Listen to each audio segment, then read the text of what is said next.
Board. Hello and welcome everybody. It's 4:01. We're pretty late. Okay, I want you to know that. But we are on time for the 5 pillars to have abundant life and to have fun when you do it.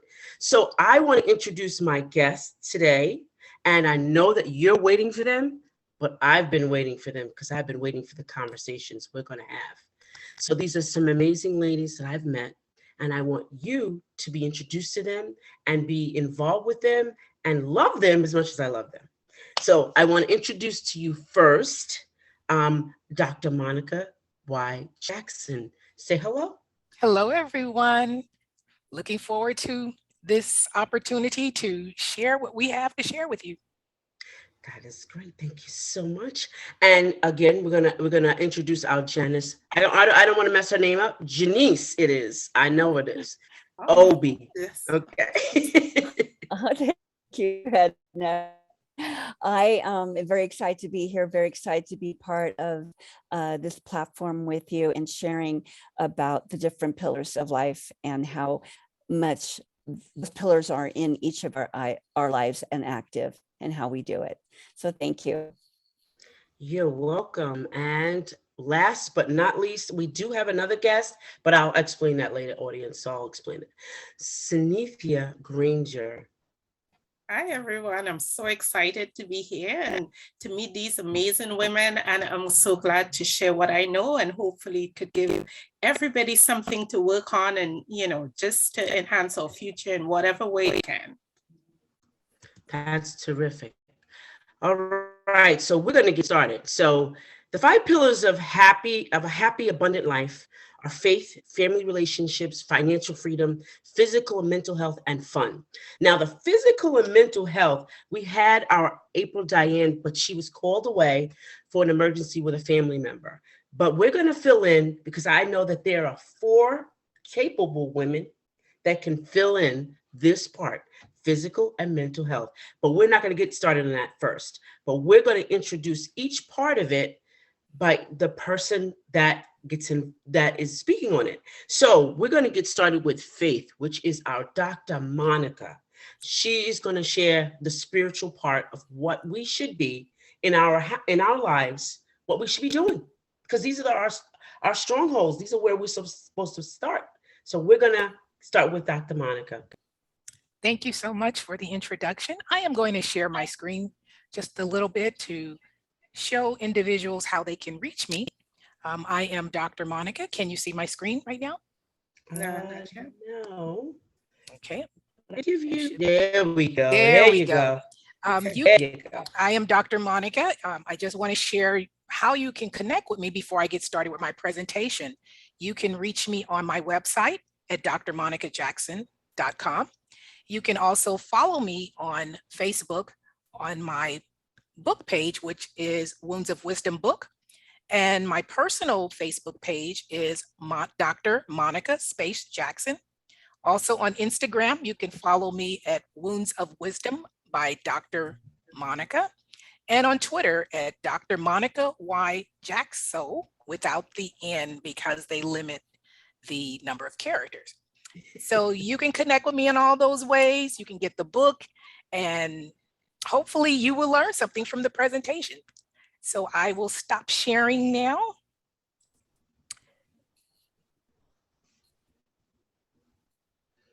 I said I was going to stop sharing. Didn't I say that? But oh, just leave it. I think it'll obey you a little okay. bit. When Edna invited me to talk about faith and participating in this workshop, I questioned that. I questioned, why did she ask me to do that? Why am I qualified to do that? I'm not a biblical scholar. I don't profess to know everything there is to know about faith, spirituality, religion, or Christianity. I actually felt that she made a mistake in her selection. But then she said, the reason why I selected you is because you have an unbiased view of faith. And I asked her, what does she want me to talk about? She said, you know what I want you to talk about. I said, no, I don't. But here goes, you guys. I actually think that I do have a biased view of faith. I was raised Baptist. I believe in God, the Trinity, the Bible, and Christianity and the principles of the Bible. However, I constantly found myself questioning the very teachings, focusing and forcing myself to attend church, at least for the past 18 years. There's just something that's been a disconnect personally for me. And I felt like I was going to church because I was supposed to, more than just what I was brought up and led to believe. So today, I actually question if anyone truly believes what we hear on Sundays. I question it because of the lifestyles, our associations, the things we do, the things we say. And do we truly hear what is being said from the pulpit? And what is being said from the pulpit, is it accurate? Mm-hmm. Do we follow out of habit without questioning, blindly following, being misled, brainwashed, manipulated in some instances? And are we actually living our faith? So I begin to question some things because of what I saw. I saw very few people living the faith that they profess. Sure. And so it was just a difficult time. So I guess from that perspective, maybe I could be unbiased because I look at things and see things for what they are. I don't make excuses, and I don't remain loyal at all costs. That's not a lack of faith, and it's not being negative or being rebellious. That's about being accountable, holding others accountable, questioning what's said and done, and questioning what's not said and done. Now, let me make a distinction on that. I'm not questioning what God said and what God does and what God doesn't. I'm questioning what man does and what man says. So those are some things that I felt were just odd for me. But then I consulted with the dictionary and I wanted to find me some synonyms for faith. It said faith was balanced, was fair, it was equitable. Those are 3 synonyms that I found for faith. So I guess, Ms. Edna, you were correct when you selected me for this. I don't follow horoscopes or make decisions based on horoscopes. However, I was born under the zodiac sign of Libra. And if you are acquainted with that, they're the scales. Balance symbolizes balance. Now, Christianity speaks against horoscopes and those sorts of things. But could there be some alignment? Do we throw everything out because part of it is questionable? Or should we? Or can we take pieces from various portions to gain a full understanding? Is there 100% absolute? Do we know? Does anybody know 100% true? But we'll argue, we'll fight about it, and it causes division. But who on earth really knows? Who on earth really knows? I respect all viewpoints, not You have necessarily somebody to admit. accept them or believe them, but I don't impose my views or my beliefs on anyone, and I don't allow anyone to impose their views on me. I have nothing to prove to anyone, nor do I feel that I have to meet standards or expectations when it comes to my faith. My faith is my faith, just as your faith is your faith. We're all on different journeys. We only know what we know, and we don't know what we don't know. But very few people will admit that they don't know. They're not comfortable with saying, I don't know. We want to pretend while we are suffering in silence. And that's more damaging to yourself as well as your witness of faith. Because we have to be relatable. And I find that so many people are too holy, too Bible quoting to really relate to people. Now I want to focus on one of the scriptures that we often talk about, Hebrews 11:1. Now, faith is confidence in what we hope for and assurance about what we do not see. So let's break that down a little bit. Confidence is sureness. Hope is what we want or expect. Assurance is guarantee or promise. And do not see is what's invisible. So now that you have a view of my foundational scripture, let's look at that scripture restated a little bit. Faith is the sureness of what we hope for and the guarantee or promise of what's invisible or cannot be seen with the eye. So what happens when the guarantee or promise of what we hope for doesn't happen? Did we not have enough faith? Did we not pray without ceasing? Did we not do something? Or did we do something for that faith not to materialize? Or could it be that we are operating outside of God's will? His ways are not our ways. And a lot of us, we just don't know his ways. We think we do. We hope we do. How does that impact your faith when what you hope for, what you're believing for, what you named and claimed did not work? I'm going to share the impact that that had on my faith.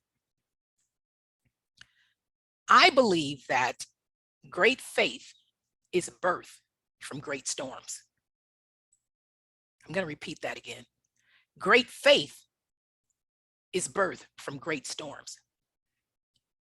I'm even going to go further and say that if you have not experienced a storm, your faith has not been tested. Your faith has not been developed. Your faith has not grown. You have to go through something to know something. Right now, the world is in great storms. All this adversity, injustices, the COVID pandemic, the Russia-Ukraine war but these are the only ways to birth your faith. Where do you stand? How do you stand in the midst of this? You ever hear someone say, if something's not broke, don't fix it? Could it be that we may have to be broken so we can be fixed and realigned? And a lot of people want things to be calm. But your calm is somebody else's storm. But does it matter? Does somebody else's storm matter? So right now we're in a state where we have to be concerned about other people's storm.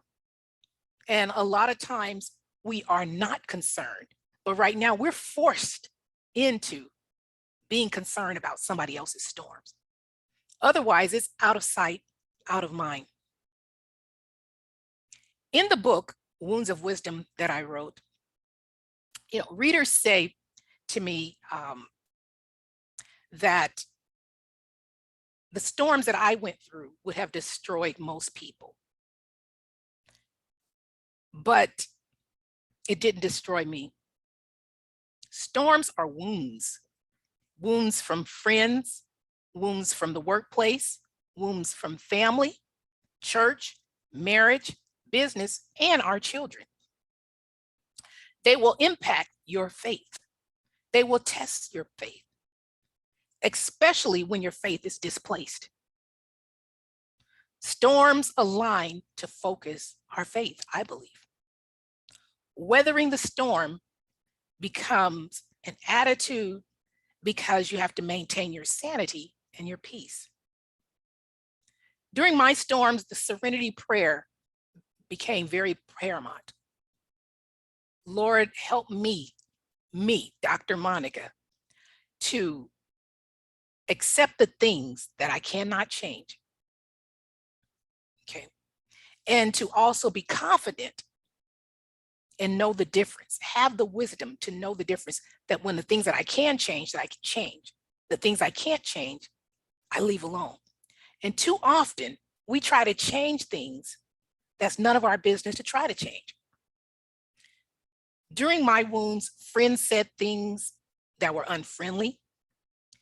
They felt totally justified, Bosses fired me because I would not align with their wrongness, or because they felt that I, an African-American woman, should be appreciative and submissive to someone who didn't look like me. Currently, I'm 99% distance from my family because I wouldn't align and if refused to align with wrongness or go against my better judgment. I found myself filing for divorce, but changed it to an annulment because my ex was already married when he married me. I watched pastors practice witchcraft, manipulate and deceive in the pew, making excuses and standing with wrongness. They made statements such as, well, we'll just pray about it. God knows. I found myself kicked out of a church because I questioned a pastor's misleadings and misguiding. I watched a pastor in First Family, quote, First Family, coerce my only child to totally leave and cleave. I found myself aligned with unethical business practices, paying debts on behalf of a business that wasn't mine, but because I had to maintain my integrity, I had to pay those. I discussed all these wounds on wounds of wisdom in my book, with words of wisdom and words of encouragement. These were great storms that led me to great faith to refocus. So to survive, I had to elevate my faith. I found confidence inside of me, my gut, my instincts, the way that I believe that God speaks to me. I also believe that great faith actually can come through isolation and despair. Clarity came when I was alone. Revelation was revealed when I was alone, especially in 2020. I modified my views and how I did things. I trusted my gut more because that's where God spoke to me. I didn't have to justify my feelings, my thoughts, and I didn't have to accept anybody else's views because we have this distance. And so when you are in storms of life, I believe that you draw nearer to your God. He'll speak to you in ways that you've never thought. So your faith may be challenged right now at this very moment. You may be disappointed, distraught, discombobulated, just don't know what to do. Reevaluate and renew your faith in what you know and what you know is right for you. When there's nothing left, your faith will sustain you. There's no choice. A lot of us ask for increased faith, but we don't understand what we're asking for. When you ask for increased faith, you're asking for increased storms. Even if you don't ask for the storms are going to happen. They're going to come. And that's where you're going to find out who you are, who you aren't, who God is, who God isn't, who your friends are, who your friends aren't, who your pastors are, who they aren't, what's real and what's not real. I believe that storms come best and at worst times. I believe that in my storms, like I said, I discovered who I was. I discovered who God was, and I exposed people. As a result, I believe that true ministry is outside the four walls of a church. And for those that are inside, stuck, wounded in situations, I hope that you make it your goal to unsilence the silenced. And that's my desire, that my book, that my speaking about faith helps to unsilence the silence. Do you know how dangerous it is to remain silent? People will say, don't tell your business. Don't talk about your family issues. Don't speak against the man or woman of God.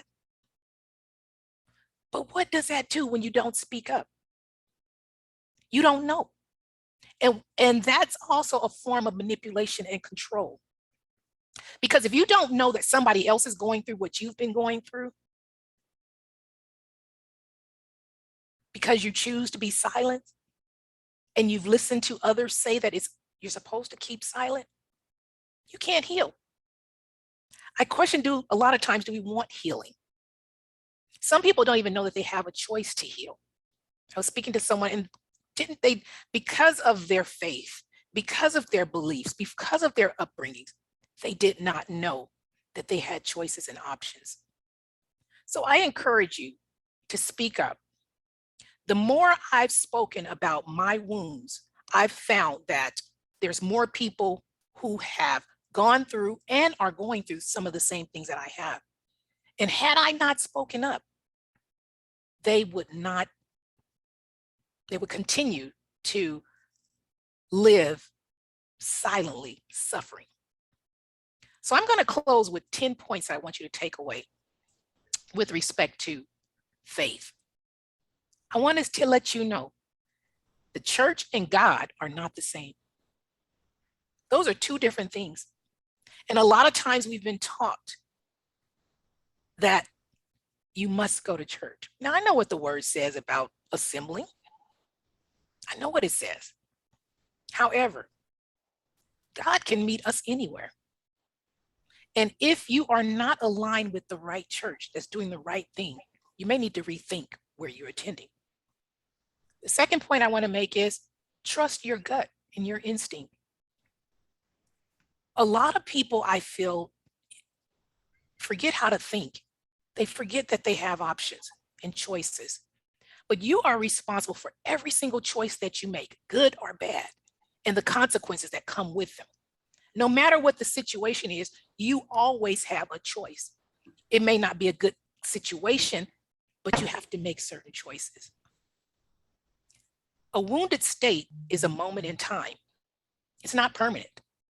So remember that. Whatever you're going through, you're going to come out of if you choose to come out of. Align yourself with people who can help you through that. Don't look for them for their answers, but just to give you courage, to give you encouragement, give you strength. But I hope everyone takes the time to listen to themselves and think. The fourth point I want to make is you are in control of all of your choices. You know, a lot of times you hear people say, God is in control. I heard a minister say something totally different. He said, God is not in control. God is in charge. He gives us free will. He doesn't force us to do anything. So we are in control of our choices. So again, a lot of things that we're taught, a lot of things that we say are just, think about it. The fifth point I want to make is surround yourself with people of integrity, character, and accountability. And when you find people who are not aligning with those three principles, you may need to distance yourself from them. It doesn't matter who they are. They can be family members. They can be church members. They can be people on your job. You are in complete control of your environment, and you need to set your boundaries. The sixth point I want to make is to be careful of your associations and alignments. Again, I talked about earlier about being loyal to a fault. Some people will stand with entities and individuals fully knowing that they're wrong because they don't want to rock the boat. They want to be liked. They want to fit in. And sometimes you need to fit out. The seventh point I want to make is avoid being loyal to a fault. I don't care who it is. Your mother can be wrong. Your father can be wrong. Your pastor can be wrong. Your sister can be wrong. And your children can be wrong. Stop pledging allegiance to wrongness. And too many of us have done just that. Well, this is my family. This is my mother. This is my father. But you're aligning with the wrongness. So what you're condoning the actions. The eighth point is alone is often the best place to reconnect, regroup, and realign. I said aloneness, not lonely. There's a big difference. There's a big difference between being alone and loneliness. Loneliness is a mental state. Loneliness will take you to despair in places you don't want to go. So you don't want to be lonely. Understand the difference between alone and loneliness. And then evaluate why you're feeling lonely. And you are in full control to take yourself out of that lonely state. The 9th point is be careful with your words. A lot of times we say cliches in the church, in our faith. Name it and claim it. Believe it and receive it. What happens? I said earlier, what happens when you don't receive it? Who talks about that? God told me ABC. Well, what if ABC doesn't happen and XYZ happens? Who talks about that? Oh, I didn't say that. There's no accountability. Oh, that's not what I meant. As opposed to owning up to what you said. And I want to give an example because this example really bugged me. I had a friend that told me, who was a pastor, minister, God said, my mother is going to live and not die. Her mother died. Her mother was in the hospital. So that bothered me. It bothered me because, and I asked her, did God lie or did you lie on God? And of course, that's offensive to her. That was offensive. I understand that. It wasn't to be offensive. It's about accountability, watching the things that you say, your words, because that really can turn people off from your faith that you profess, especially as a woman or man of God. Well, I didn't mean a physical, I was talking like that. She's going on. I'm talking about a spiritual death. Well, her mom was a Christian, so she knew where her mom was going. The mom was in the hospital. So we were talking physical. Again, you know what? Yes, that's what I said. Maybe I shouldn't have said it. These are the things that people of faith, people of religion, say these things, coercing these things. It's manipulation, it's deceit. And we wonder why people are leaving churches in droves. Because we're not practicing what we preach. We're not saying and acting as if we believe the things that we are taught. Here's another thing that we'd like to say. Well, they had good intentions. Well, good intentions have wrong outcomes many times. So the final point I want to make is wherever you are in your faith, in your walk, in your beliefs, don't allow anyone or anything to steal your peace. It is your choice to control your boundaries. If it disturbs your peace, then maybe you need to distance yourself from it because you have to be in full control over your mental health, over your physical health. Because if you're not well mentally, physically, or spiritually, you can't be well for anyone else. So it's important to take care of yourself. So as you see, weather life storms, cling to your faith, the emphasis on your faith, not what somebody else's faith is. So I close my presentation with these 10 points, and I hope that your faith has been challenged. I hope that you reevaluate the things that you do and you say when it comes to your faith, your spirituality, and your beliefs. Thank you. That was wonderful, Dr. Monica. I want to tell you that this is the most important. I believe this principle is the most important because it enables an appreciation for all the other pillars, okay? It maintains the gratitude because once you're connected here, you're definitely going to be connected here.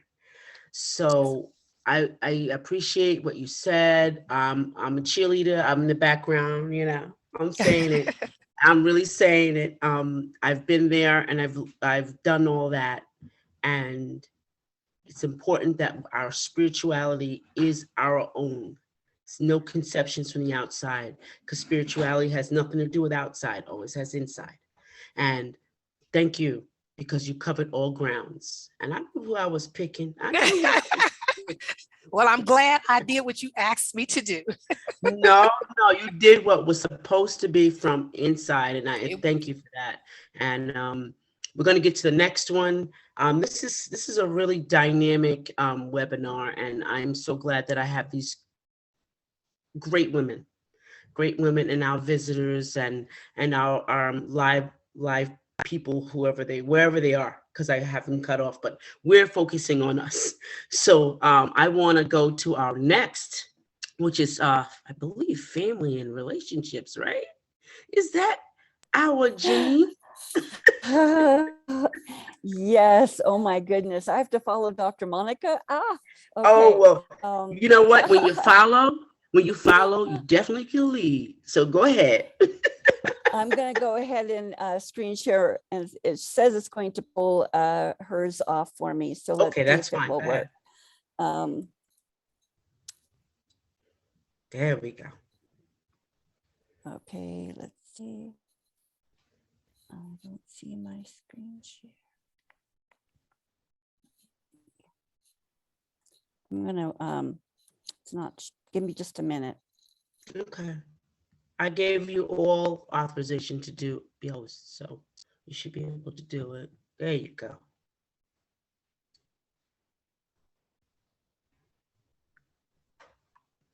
And speakers, please pay attention to the chat, because I'll give you prompts when time is coming near.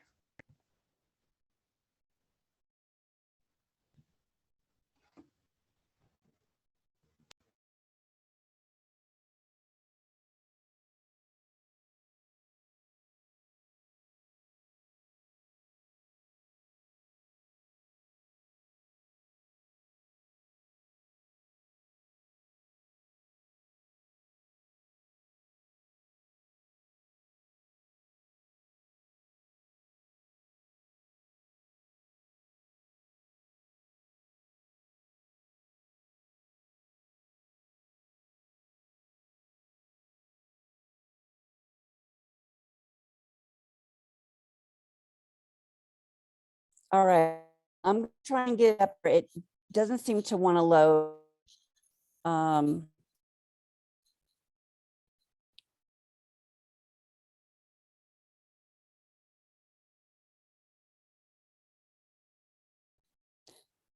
So right now, are you seeing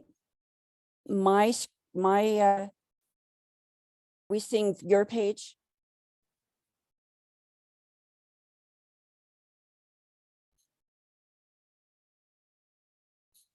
I don't want to leave it. Let me.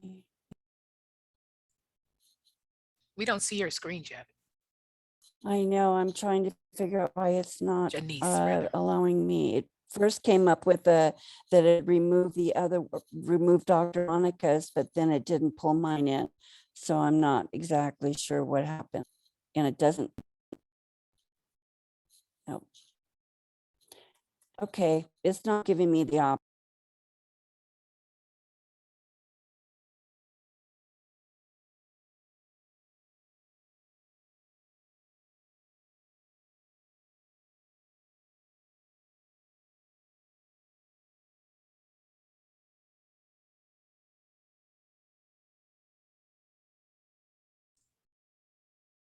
Edna, you're on mute, and I think we lost Janice.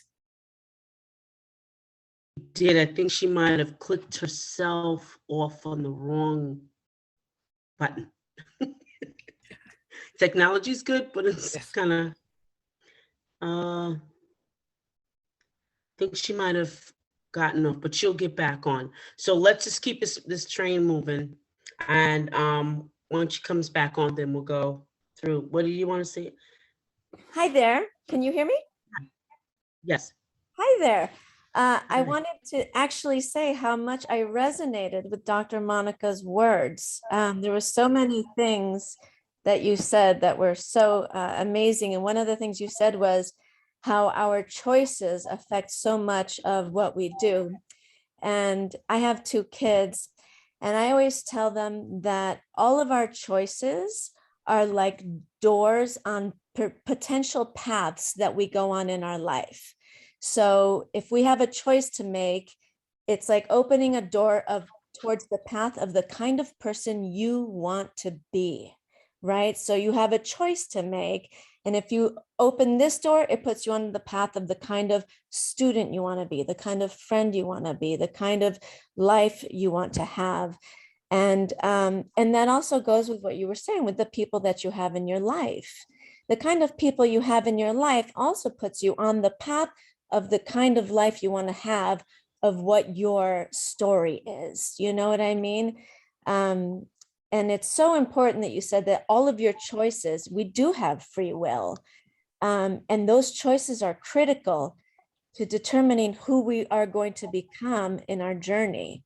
And I just found it just popped in my head when you said that. And it's like, I wish everybody could hear those words. I'm very interested in your book, and I will be getting it. So I just wanted to say I really appreciated your words. Thank you so much. And you know what? Thank I you. appreciate it from a parent's point of view because, and I know I'm stepping into somebody's time, but I want to make this statement. We have to be very careful as parents in raising our children. Mhm. They're on loan to us. And a Mhm. lot of times we have to make sure we're not implanting our dreams, Right. our desires in them. Mhm. And a lot of times we continue to raise them as we were raised or not do certain things. And it's so important for everyone to find out who they are so they can become who they're meant to be. All right, thank you all. I want to keep on schedule. I would like the questions and comments to be to the end. Although we having technical issues, I really would like those that are supposed to be speaking. So if it's not a question, save statements for the end. I appreciate that because it's important that we get questions. It's important for that. Janice, I don't know what is going on, but I can't allow you in. I don't know why that's happening. She keeps getting knocked out. Okay. All right. So what we're going to do is we're going to move along and we're going to go to our third part, which is financial freedom. Another important piece that we have to experience that helps us have what it takes to do what we need to do. And I'm hoping that I'm trusting, because I know she's going to say these things, that she's going to give us some information that's going to get us to the next level in our financial freedom. Mrs. Sunitha Granger. Okay, hi again. So let me see if I could share correctly now. So,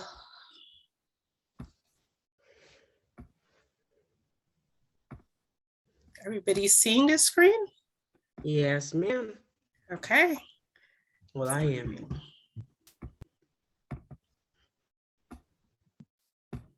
Okay. So let me tell you why I do what I do, and Edna will tell you it's the only subject that I find I can talk a lot about because I'm uncomfortable talking on the screen, but when you get me to talk about financial stuff, I could go for a long time. So she put me on a little schedule there that I've got to get through these slides and hopefully explain some of the stuff, what I do, and explain how it could enhance your life in little ways. Little changes can make all the difference. So I've been in the financial industry for, let's say, about 29 years now. It's from since I came out of school. I seem to have been led to that area because I tried being a nurse. I hate the sight of blood, so I went to do something else.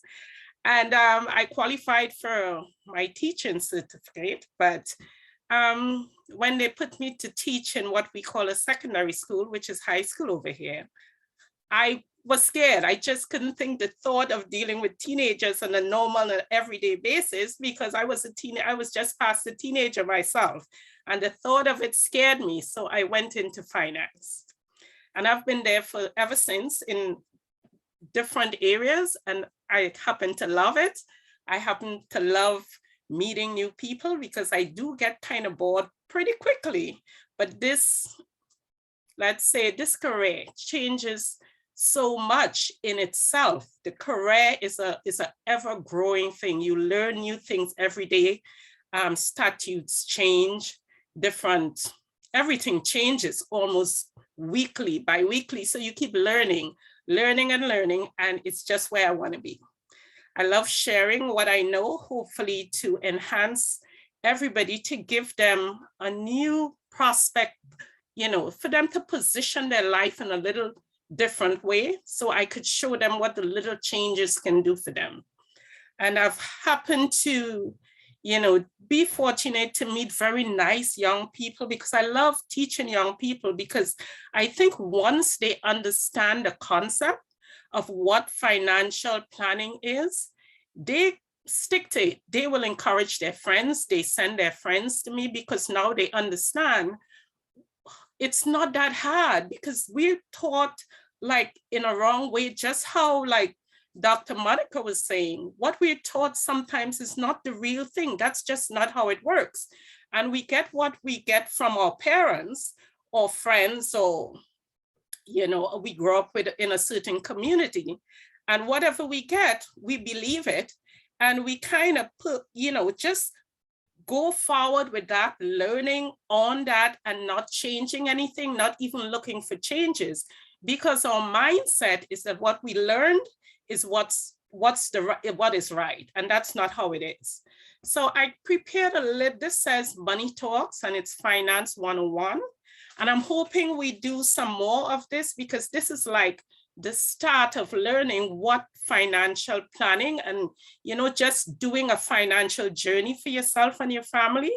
And it actually works in very simple ways, which I'll go through each slide and let you know how. And you let me know what you think and ask me questions after. All right, so hopefully by the end of this little talk here, you would be able to identify your priorities, learn a little bit about budgeting and saving and debt and protecting your family and what steps you should take to move forward. Here, I always like to talk about choices because just as it seemed to, I didn't speak to Dr. Monica, I did not speak to her, okay? But choices in our lives gives us direction, all right? And the thing is, we learn from the choices we make because when you make a bad choice, you grow from that. And when you make a good choice, you know you're heading in the right direction. So never be afraid of mistakes. I always tell my kids, never be afraid of mistakes. You either learn or you grow. So, and it's part of growing and part of being mature that you make mistakes. So you know what, so it's like, okay, I know what I did wrong. So now I'll get to do the right thing. So let's, you know, appreciate the choices we make. So I had this little, I always put in these little quotes to guide you and me in terms of saying the choices we make every minute of every day can contribute to making someone's life a little better, a little bit better or worse, even without intending to. So we have to acknowledge the choices and realize where it's putting us. Is it putting us in the direction we want to go, or did it actually have to let us take a step back? Okay. All right, so identifying priorities. And these are the priorities we should have when before starting to think about creating a plan, you need to identify and articulate what is most important to your family. Most people go ahead without a plan. It takes years, 10 years, 15 years before someone would sit down and make a financial plan for their family, whether it's budgeting or simple things like accumulating funds to go on a vacation every 2 years. They just put it as it's like it's not important. But when it reached, you know, you have to look at somebody who plans and somebody who doesn't. One gets where they want to go a lot faster. It's like leaving one town, wherever you live, and trying to go to the other town without a map. You can go in a vicious circle and never get there. Somebody who plans it and says, well, okay, I'm going to that street. When I reach to this place, I have to turn right or turn left. And you're definitely going to get there faster than somebody who have no idea which street they're going to take and how fast it's going to take them to get there. All right, so we're going to determine where you're going. You want to be prepared for what you're going to get. You're going to give your family enough time to save, because if you're having to go every 2 years, you wouldn't have time to save it in the last 2 months when you read before the vacation. You have to give your family enough time. One, and you have to tell them what the expectation is. So every few months, you check on the expectation and see if you need to add more or you could relax a little. And you keep doing that until you want to get there. Whatever it is you're planning for, whether it's buying a new home, even moving to a new apartment, buying a new car, setting goals for, say, student loans, to pay off student loans or college funding, anything you're going to do. If you do this small specific plans, it tends to get you where you want to go in not too much, without too much controversy and everybody not sure what they're going to do.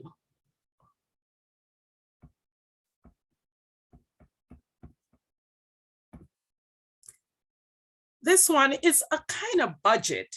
It doesn't apply to anybody because we all have different budgets. We have different income. We have different expenses that would, affect us. Like some people are taking care of parents or, an extended family. So you want to fit your budget to your budget must fit your needs.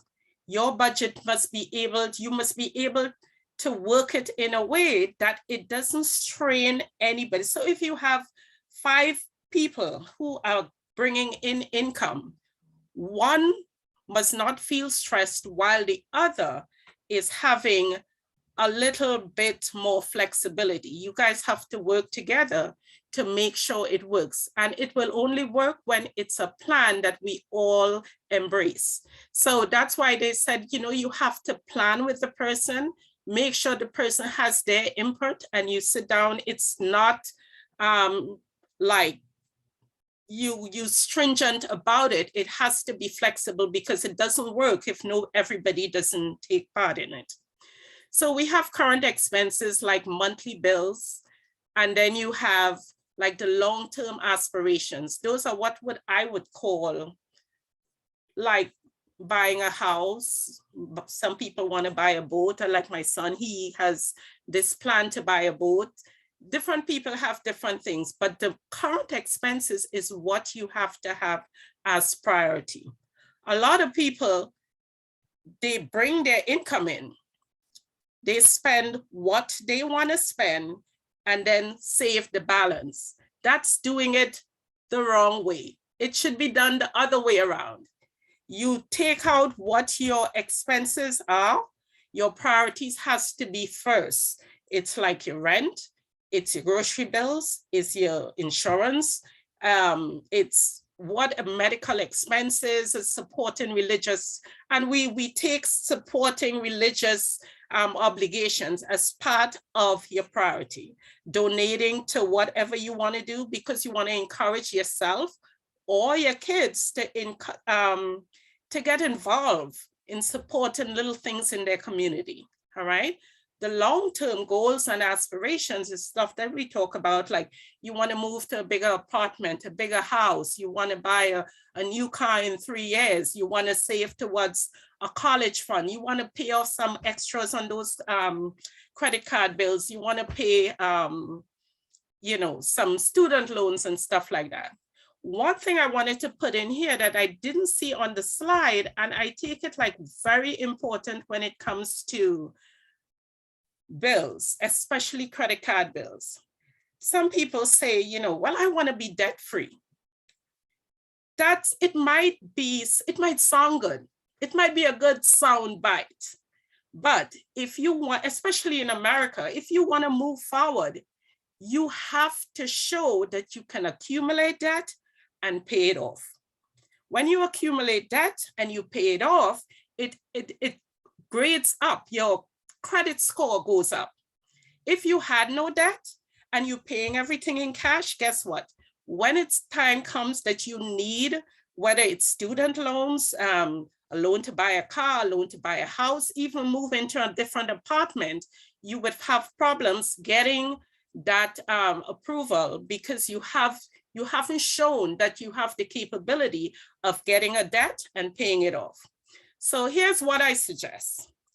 You have say you bringing in $5,000 in disposable income. Let's say you have some credit cards in the amount of that week you paid off, you have accumulated $2,500 in credit card bills. Go using your $5,000 and paying off other stuff or buying other stuff. Take that $2,500, pay off the balance, total balance if you could afford it on those credit card bills, and then start using that credit card again to buy stuff that you need.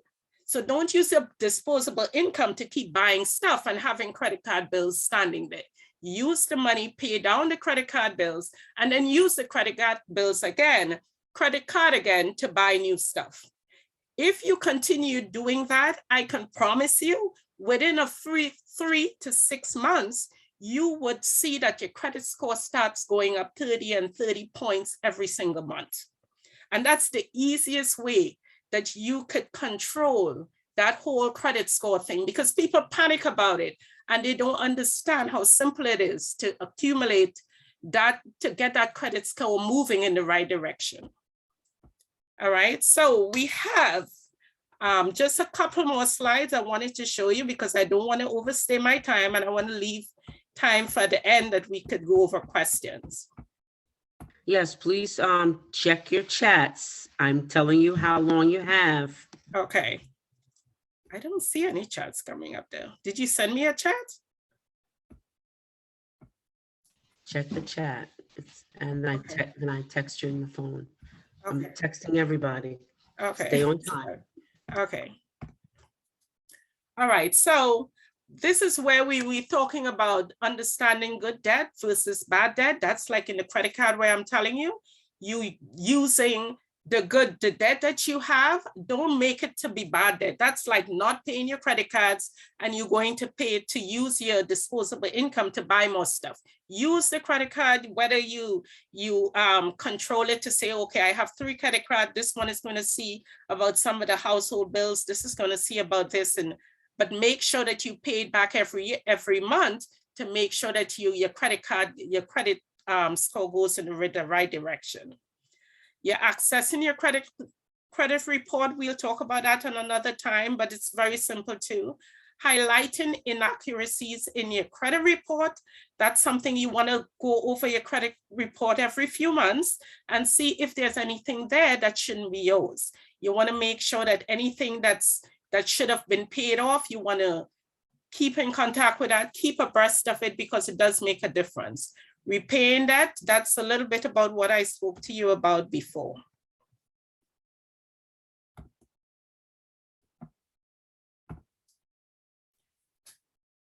Okay, so let's think about taking the next step and what you're going to do. Think about the topics we discussed. I know it was pretty short and we ran through it pretty quickly, but you want to make a commitment to make like the small changes. Little changes, like if you want to get paid on stuff, you do simple things like 1 less coffee per day, 1 less pack a lunch or something. So you would see that if you do little things like that, you actually could save a lot of money. The thing that we try to do is if you can save, say $150 a week, like you're making good money, you could save $150 a week. You're looking at something like $7,800 per year. think about that in 10 years. You just close to making your first 100,000. And if you can do that a few more years, think about how good retirement could be. All right, so I just wanted you to finish with the choices that we make in our life indeed determine the kind of results that we experience and the quality of life that we can live. So what I'm saying is that little changes in setting that retirement fund going forward, making those little changes in the budget, because it's all about the choices we make, what we do. We have this $2,500, whether that's the disposable income we have for that week or that month. What we do with it will definitely make changes to our life when we decide to retire, say 60, 65, 67, whatever age. What you do now affects that. So I want you to be mindful of that and take time, at least every week, to say, well, what could I have done differently? And what could I do to enhance my retirement a little bit? Okay, guys, that's my chat for now. And I hope we can talk a little bit more soon about it. Thank you, thank you, thank you. That was really in-depth. Okay, so what Sanithia was saying is we have to have clarity on financials. I'm a practical person. I was told that money was the root of all evil, and scraping by and struggling is what we're supposed to do. That's a no-no. That's not true. Yeah. Building that pillar up on that financial end of what we're supposed to be doing in our lives. If we started early, but we weren't taught, we can start when we get knowledge, because I got knowledge at 40 something and I'm more well off than I would have been if I didn't do it. Right. Savings, if there's an emergency, do you have an emergency fund? If you haven't, do you have insurance? I met Janice like that. Well, didn't meet Janice like that. She was actually a producer on a show that I was on. But I met her through an insurance product she had that I loved. I loved the concept. So I got that, but I had to learn that I had to be financially fit. Mhm. Not many of us are financially fit. And that's not abundant. That's not abundant. That's not living so you don't have to worry about, is Peter coming to get the payment for Paul or all of that other stuff? Or is it do I have to answer this unknown number? That's not the way to live. That's not what we're abundant living, regardless of what, just like Dr. Monica said, all of that's great. We can quote scriptures all day. But if we're not in alignment with what God wants us to have, and which is he would that all would prosper. Mhm. If we don't ever forget, if we don't ever know another scripture, that's the one we need to remember. Right. That's what this whole thing is about. He would that all would prosper and have everlasting life. Everlasting doesn't mean you're going to die. You're not going to die. Don't get that wrong. It means building legacy. Right. That's what that means. So are you building a legacy for your children?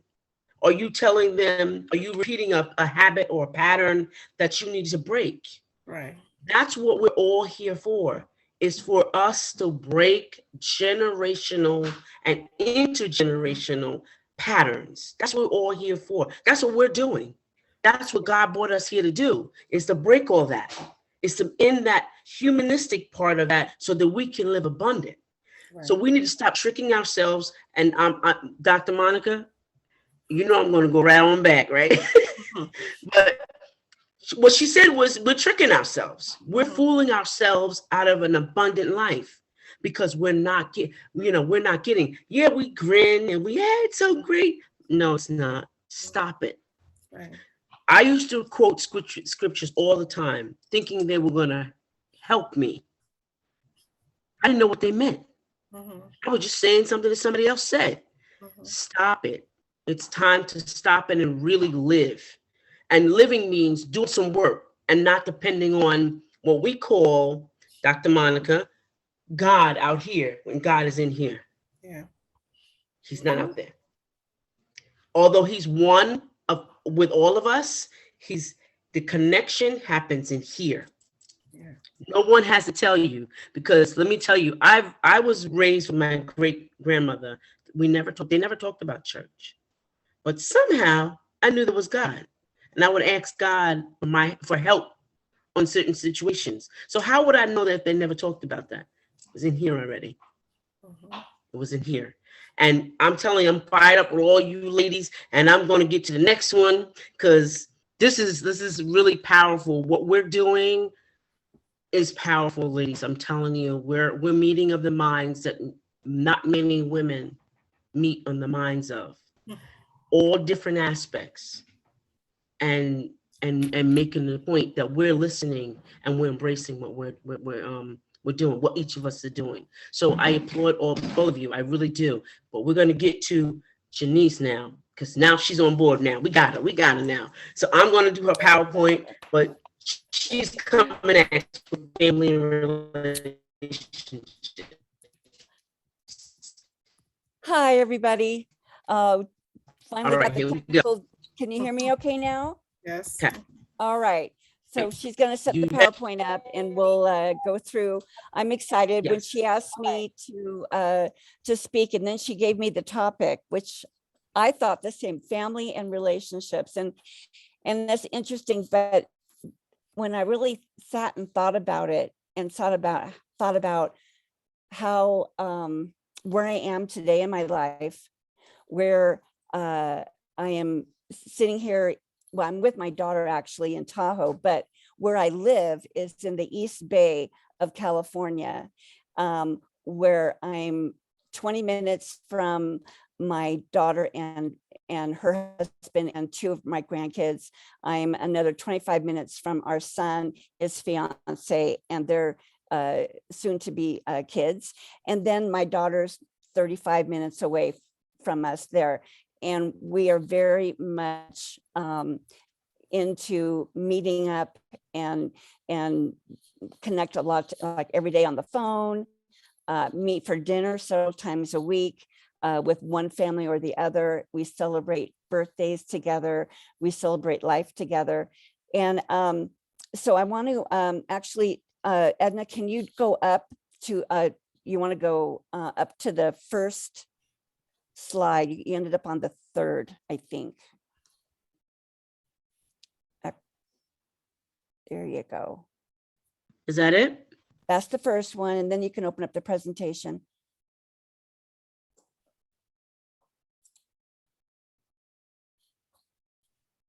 Slideshow, yeah, that should work. Present, go ahead and do presenter view. There we go. Okay. All right.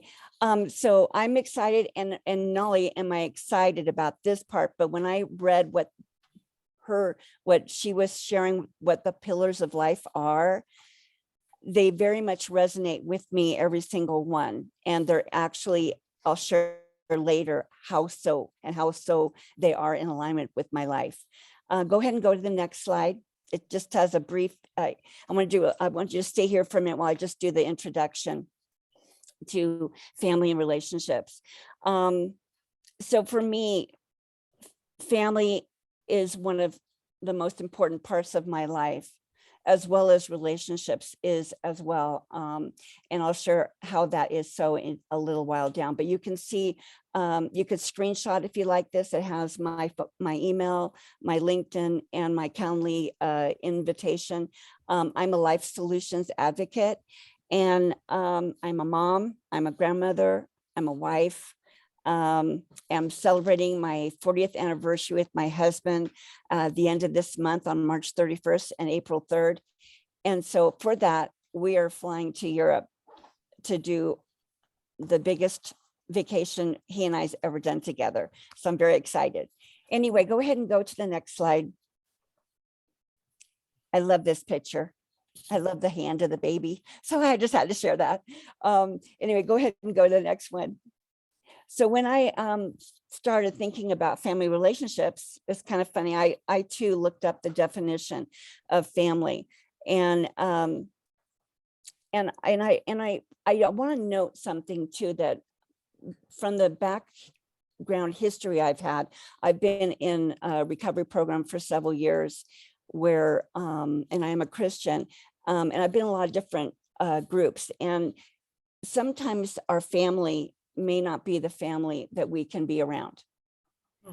And so when that happens, a family, a group of people, a network of like-minded people become your family.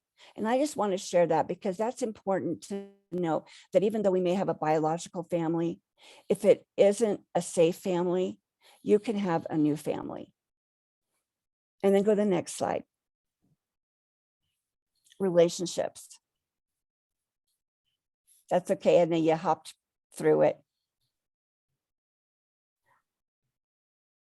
And this is the way in which two or more come together over a concept, over connecting, a state of being, a state of mind, and there's a like-minded, and that's how a group comes together. Or you might choose a topic where a network comes together and they bond together and they share, and that's what relationships are all about.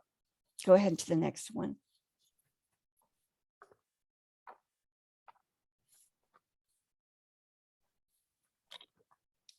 So I didn't talk to anyone. Oh, go ahead, back up. So I didn't talk to anyone about, but when I was thinking about family and relationships, one of my key things is my faith with God. And spending time in praying, I spend quiet time with him, and trusting that even if I can't see the prayers being answered, or if I can't see what's going on, that's okay. It's not for me to know yet, but I can trust that God's got it. He's got a handle on it, and I'm going to get through it, whatever it is that I'm going through. And I just go ahead to the next one. This is my husband and I. Another key thing has come to be a part where, and it's taken time. I would say initially, when we were married and we were having children, it was running the rat race of life and being way too busy, and not having, you have to spend time, you have to cultivate that relationship with your spouse. Weekly dating, doing the extra mile, asking the Lord in the morning, what can I do special for him? And then hopefully I'll get a word of what I could do for him. Caring and, giving him a kiss if I'm rushing out the door, go back and kiss him. Give him a little note or a card, and then pray every day for him. It's helped kindle our marriage into something really, really beautiful and special, and I'm very thankful that we endured all the tough times, even me filing for divorce, and we're still together. It's been a blessing. I'll go ahead to the next one. Number 3 is my kids and my grandkids. I combined them.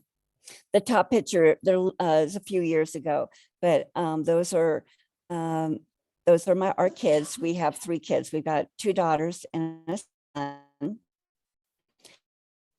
And this bottom picture is my birthday, January 2nd. We were out having dinner with the whole family, and I treasure these moments. I treasure the pictures. I treasure the time we have together. And wouldn't trade. I wouldn't change my life at all for where I'm at. Number 4 is the next slide.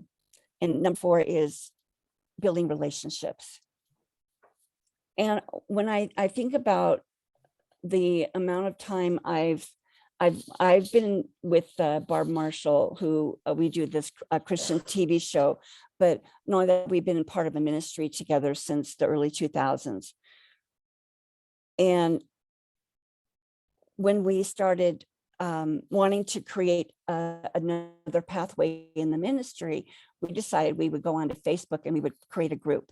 And basically they call them tribes now. That's the modern day language of it. But what it is, it's like-minded. It's a group to create encouragement to others and have everyone share. It's a group for empowerment. And you can create these groups in Facebook, on LinkedIn. You can even join groups in your local community or on Facebook or LinkedIn. And these groups can really help bring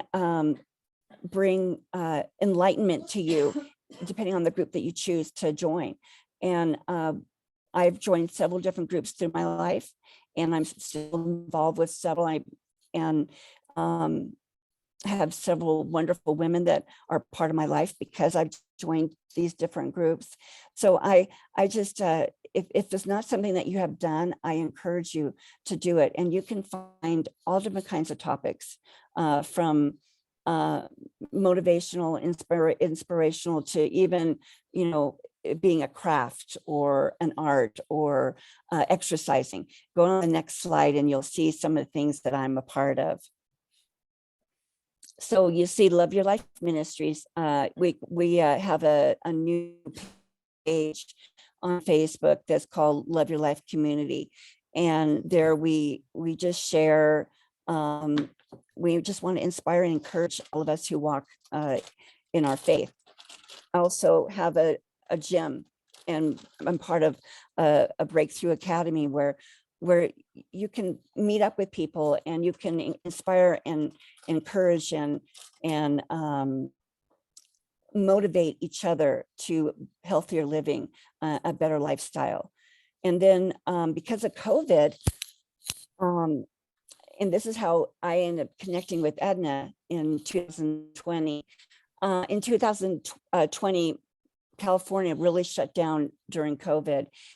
My husband, who had been at that point, he'd been almost probably about 28 years in the auto industry. The automobile dealerships all closed down, and he was out of work, ended up being out of work most of the year.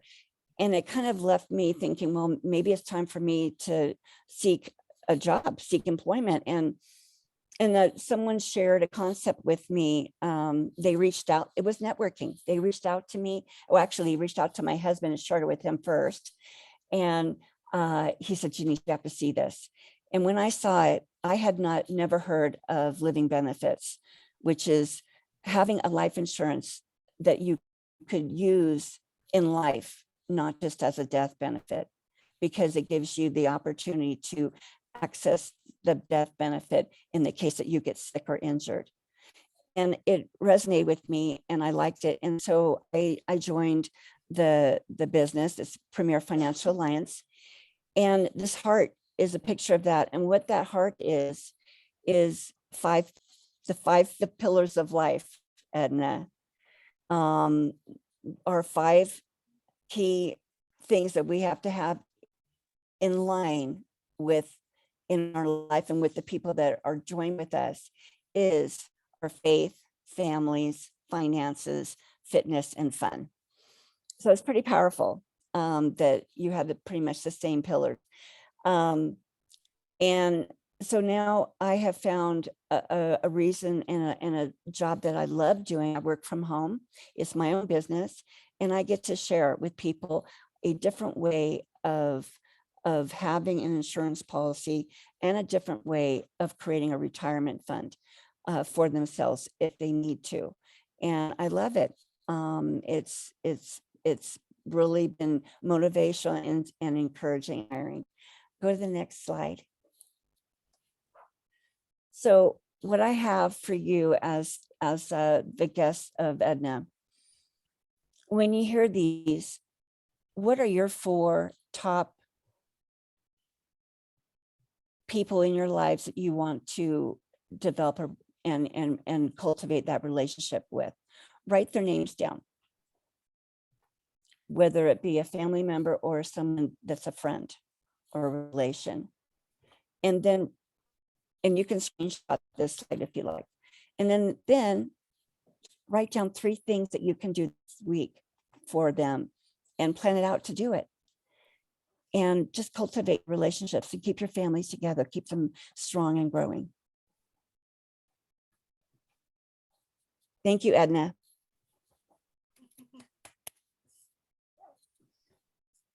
Thank you.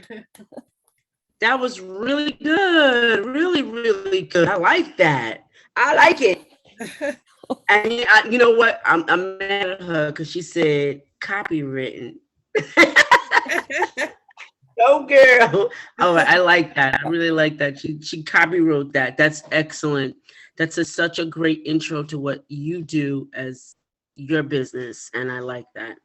I like everything that everyone's saying.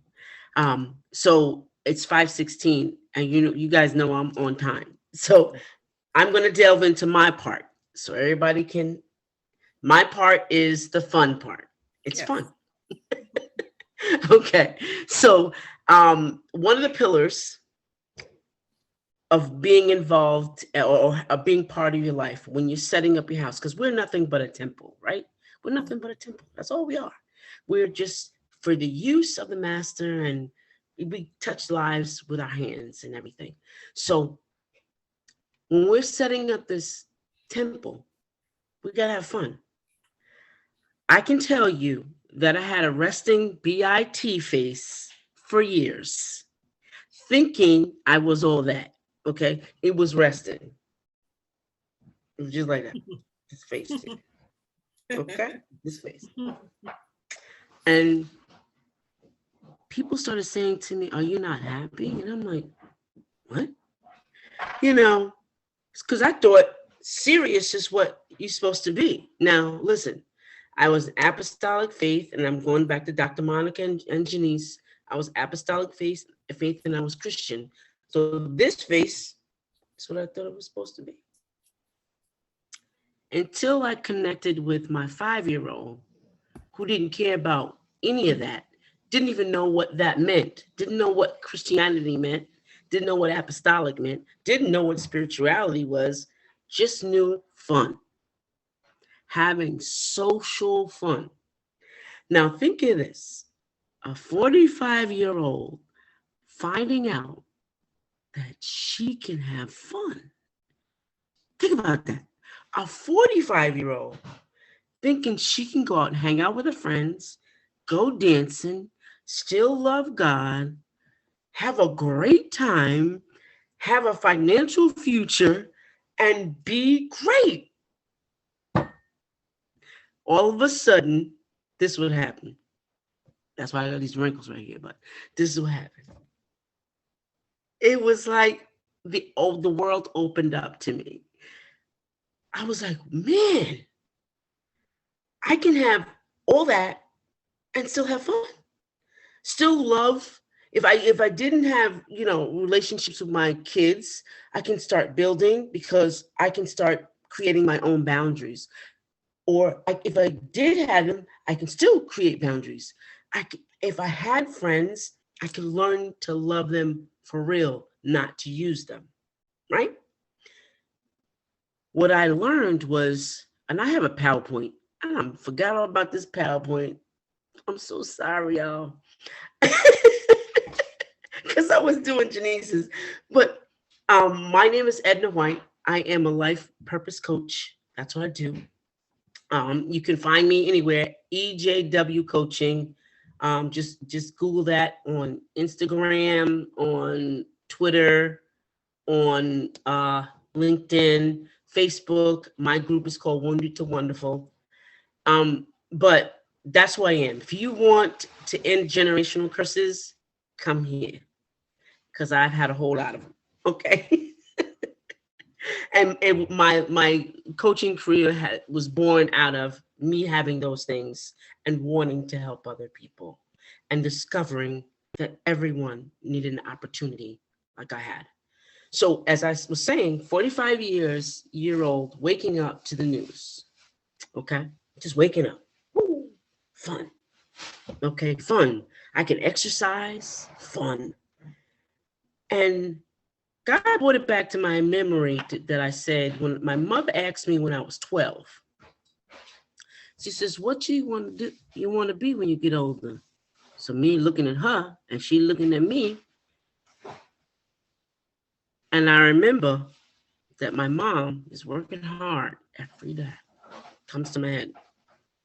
And she comes home and she sleep. We don't see her. I'm the second mom because I have 4 sisters and 1 brother and 1 cousin that's staying with us. So I'm making sure they're eating and making sure they're doing homework, and then I'm reporting back to mom. So this is going through my head at 12. And I'm saying, all I know is whatever I'm going to do is I'm going to have fun. She said, you can't have fun working. I said, well, I guess I won't be working. That's what I told her. My mom still tells me about this story, right? And I crack up laughing. And she says, and you know what? You still do this. You said it to me when you was 12, and it came true in your life. One of my affirmations is, at the end of it says, no matter what I do, work like I'm on vacation, right? And always have fun. Work like you're on vacation. And see, I made this up in 2007, this affirmation up in 2007, never realizing that it was something that God had already given me. I already said it at 12. Now I had to affirm it when I was older because I needed to have that connection. I need to be reminded that work like you're on vacation. Sometimes we get into things and we do things. We get involved in work, life, relationships, just stuff. And we forget that it all supposed to make sense. What does Judge Judy say? If it don't make sense, it's not real, right? It just doesn't exist. It's not right. So for me, it all had to make sense. It all had to flow. When I mean make sense, it had to be fun. And fun means using your imagination. For many years, being a survivor, I lost my imagination. I had to get serious and survive. I had to get serious and be doing strategic things in order to make my life matter for my children. So it was always serious. That face hit. That face. It was the face. It wasn't a smile. It was just that face.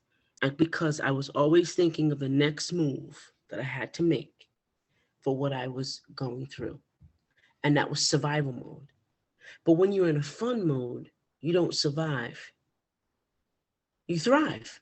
Because when a 5-year-old falls off a bike, they will cry. Mom putting the helmet back on, got the elbow pads, you got all that going on, and you jump right back on.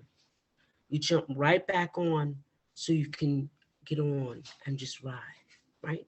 Just ride. That's what fun is about. You just get on and you just ride. If it's not fun, and what I mean by fun, if it's not imaginative, if it doesn't help you grow, if it doesn't send you into exhilaration when you do it, it's not where you're supposed to be. That's how I found out what purpose was. Because in line with that, purpose was what I was supposed to be doing. So you know how people tell you, oh, this is your purpose. Many people told me, Dr. Monica, I was an evangelist. So I'm like, in my perception, I only knew one part of what evangelism was. So I'm like, oh man, I gotta spend all this time at this. And this is what I said, at this church every day, can't go nowhere. This is my head. In my head, I'm saying, and my heart was beating to the right. It was beating. It was like, And I was like, oh no, I don't think I could do that. I have to opt out. How do you opt out if they told you that that's what God said? So how do you opt out of that? I opted out, didn't know I was opting out. But what I did know is that whatever I do bring God's glory when I'm living the way that I'm supposed to live, not how somebody else told me. I opted out, didn't know I opted out. So what I'm telling you all is about fun. And I know I have information. I know every one of the hosts here have something to give you all at the end of this. They have something free to give to you. And if you want it, you can have it. I have something that can help you about your purpose, a free PDF and a course, free, that you can use to get you on your way. But I just had to plug that in, guys. I had to plug that in. But my purpose was to have fun and use your imagination, because when we get older, we lose that. We don't know how to laugh at anything. You know, we don't know how to just be giddy. You know, when we get with our girlfriends, Cynthia and I went out, and when we first started hanging out, because we hang out, and all we did was look at each other and start laughing. That's the way it's supposed to be. It's supposed to be that way, that we just start laughing. It's not supposed to be so very serious all the time. Yes, there's serious moments, but we have to have fun. Get back to that young person, that 5-year-old, whatever that time that you had, your jubilant time, get back to that and connect to that inner child that says, hey, I'm going to have imagination. I'm going to have fun. I'm going to fall off the bike and skin my knee and get right back on and keep riding. Because that's what all of us have done. All of these speakers today, Cynthia Granger, Janice Obi, Dr. Monica Jackson, and April Diane is not here, which we're going to add that to the end of this.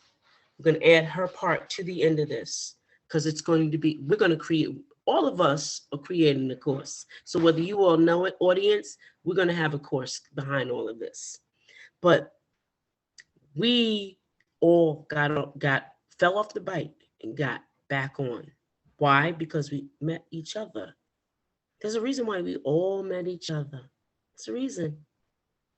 And if we don't take advantage of that, let me tell you, my granddaughter is 5. She'll be 6 in May. And she said to me, my friend hit me on the bus. I said, your friend hit you? So you know me, I'm like Medea. Like, we'll see them at 3 o'clock, okay? I'm ready to go to the bus and meet this kid. But what made me think, she said, my friend. And that made me think. Sometimes your friends say things and do things to you don't like. But guess what? You get back together. That's what a 5-year-old does. Don't think like, oh, that's my enemy right away. It's like, it's my friend. So I'm telling you all, imagination, fun, social life, get to that. Friends, you know, let me tell you, we're all women here. Men don't lose none of their best friends. They're in fraternities. They're in groups that they hang out with. They're in golf groups, basketball groups. They don't lose none of them. Why we lose our friends? Think about that. Women, have fun with your friends, hang out with them, laugh, giggle. It don't have to be about nothing. Celebrate your friends, connect with your friends. And like Janice said, relationships are important. But in all of that, number one is love. Love is unconditional. We haven't mastered that yet, when we can say, my friend annoyed me, but that's okay. Because I know I'm the middle of all my friends and I'm the annoying one. So I say stuff that they all get annoyed with me about. But guess what? They come right back. She makes sense. She's annoying, but she makes sense. You know, and I listen to all my other big sisters and my little sisters. I listen to them. But love is unconditional. I learned that in China. It's unconditional. It's no thank you for being my friend. It's just being friends and just being there for them. No judgment, no foul. That's it. But love is number one, and connecting to that inner child. And I can help you do that. And I know all these women here can help you do that, because they're always laughing. They're always cracking up, laughing about something. And we don't even know what it is, but we're laughing. And I want to thank my guests, Dr. Monica, Cynthia Granger, and Janice Obi. Thank you all for being here. I don't I feel something magical about what we're doing, and I just want to tell you that. And I don't feel too much magic all the time, but I feel magic. And this is something that's important to every woman, and most importantly to the women of color, that we all kind of come together. And with that being said, it's 5:30. I want to see if you all have any parting words. Take turns, and we can close out. I am being quiet now.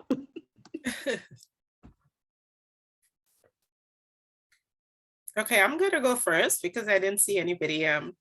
So I'm so excited to meet everybody in the group. I learned a lot, and I know that we all can learn from each other continually. So I hope that we able to have one like this every few months, if everybody will agree.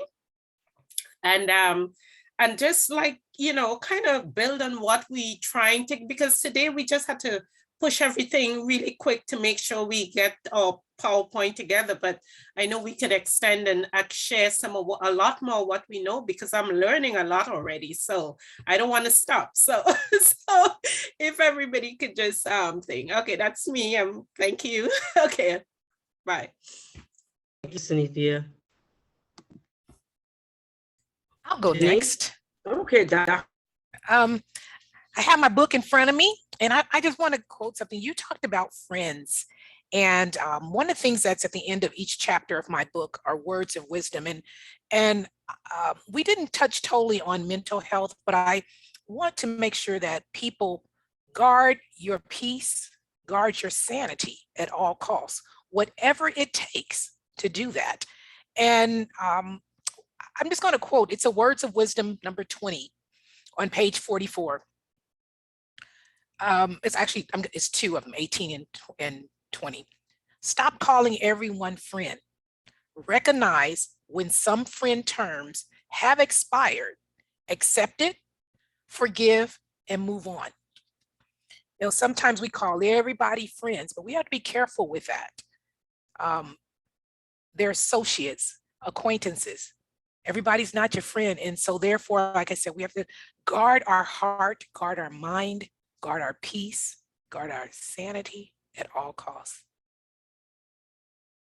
Thank you so much. And I will tell you that that's very important, but the scripture says, show yourself friendly, not friendly. Right. So it's important that we know that we're friendly with people, and we're not always friends with them. That we Correct. can lock arms. Absolutely. Thank you so much, Doctor. I appreciate that. Janice? Hi, okay. I really enjoyed this power hour, a little over a power hour. I really enjoyed the 5 pillars. I look forward to hearing about the health one when it comes together. I just want to encourage everyone that, yes, this has been very powerful. I would love to do it again. I'd love to learn more on each of the pillars. And I'm very thankful for being a part of this. Thank you.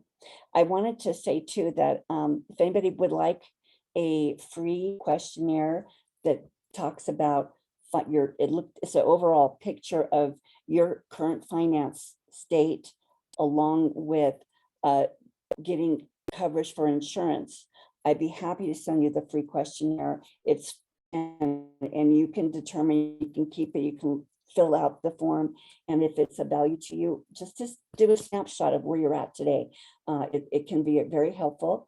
And then if it comes out that you'd like to learn more about insurance, get a hold of me. You can find me on LinkedIn.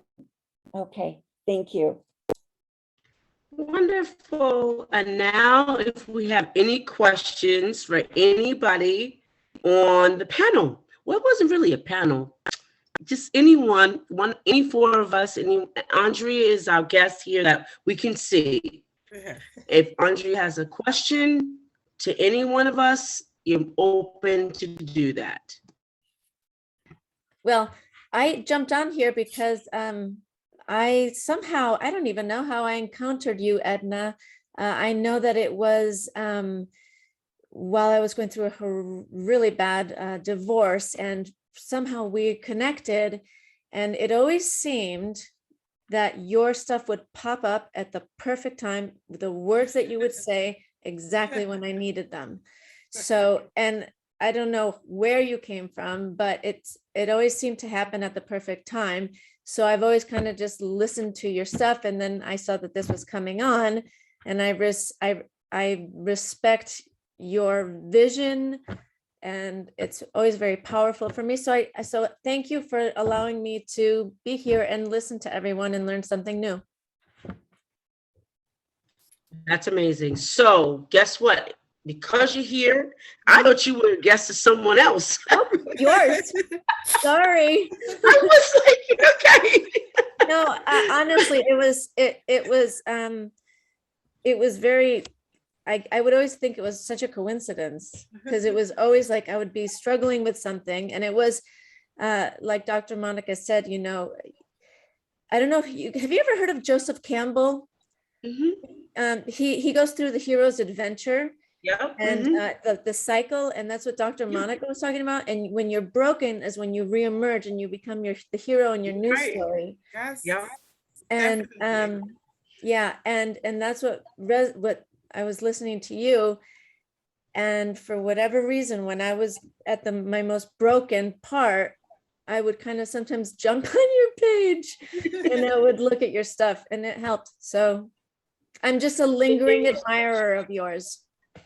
I didn't know, I really didn't, but we are sending you, make sure you put in the chat for us. We all are going to bless you with something Yes. from us. I'm doing great So- these days, but I don't care. Well, I don't care about that. We're going to give you stuff. Okay. You don't look a gift. You do listen. You take a gift. What do we talk about? Allow the gift. Allow the gift. Okay. Okay. Remember, I don't know if you were here when I said I got like 100 of these. Allow the gifts. Allow the gifts. I accept them. Yeah. Okay, So- Edna. Yes. Okay, go ahead. Sorry. Yes. I was going to say, Remember have Andrea put her information in the box Okay. so Okay. that we all can contact her and support her because she's supported us. Now you Right. can go ahead, Cynthia. Okay. Sorry. Okay. Okay. I have that booklet that's called What My Loved One Needs to Know. I Yes. want to send a copy to everybody. So you know, they can fill it out. It all to do with your wills and your all those different parts of your financial plan that's supposed to be in place. So you could take a look at it and see what's missing, and call me if you need to talk about it, and I'll help guide you in the right direction. Well, I'm going to connect everyone that's here. Andrea, send me your email in the chat, okay? Okay. So I'm going to connect everyone by email here, and we all can exchange information. And if we want to do this again, Mhm. in a few months or a month or whatever you all want to do, we can do that. Mhm. I'm going to cut off the recording